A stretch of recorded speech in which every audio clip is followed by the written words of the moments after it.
আসসালামু আলাইকুম ওয়া রাহমাতুল্লাহ। সম্মানিত দিনী ভাই বোনেরা, আজ সূরা আল বাকারার 274 নম্বর আয়াতের ব্যাখ্যা হবে ইনশাআল্লাহ, যেখানে দান সম্পর্কে বলা হয়েছে। সূরা আল বাকারার 274 নম্বর আয়াতে বলা হয়েছে, যারা নিজেদের ধন সম্পদ রাত্রে ও দিনে গোপনে ও প্রকাশ্যে ব্যয় করে, তাদের প্রতিদান তাদের রব এর নিকটে রয়েছে, আর তাদের কোনো ভয় নেই এবং তারা চিন্তিতও হবে না।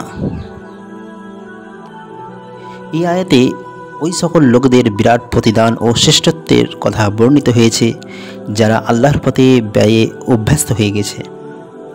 তারা রাত্রে দিনে প্রকাশ্যে অপ্রকাশ্যে সবসময় ও সর্বাবস্থায় আল্লাহর পথে ব্যয় করতে থাকে। এ প্রসঙ্গে আরও বলা হয়েছে যে দান সৎকার জন্য কোনো সময় নির্দিষ্ট নেই, দিন রাত্রেরও কোনো প্রভেদ নেই। এমনভাবে গোপনে ও প্রকাশ্যে উভয় প্রকারে আল্লাহর পথে ব্যয় করলে স্বভাব পাওয়া যায়। তবে শর্ত এই যে খাঁটি নিয়তে দান করতে হবে, নাম যশের নিয়ত থাকলে চলবে না। প্রকাশ্যে দান করার কোনো প্রয়োজন না দেখা দেওয়া পর্যন্ত গোপনে দান করাই শ্রেষ্ঠত্ব সীমাবদ্ধ। যেখানে এরূপ প্রয়োজন দেখা দেয় সেখানে প্রকাশ্যে দান করাই শ্রেয়। মারিফুল কোরআন।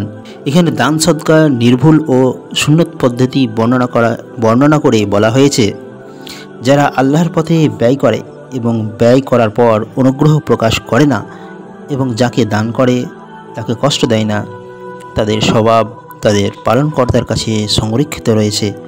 ভবিষ্যতের জন্য তাদের কোনো বিপদাশঙ্কা নেই এবং অতীতেরও ব্যাপারেও তাদের কোনো চিন্তা নেই।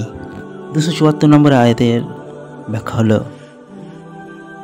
আজকের মতো এতটুকুই। ইনশাআল্লাহ আমরা পরবর্তী ভিডিওতে অন্য একটি বিষয় নিয়ে আলোচনা করব।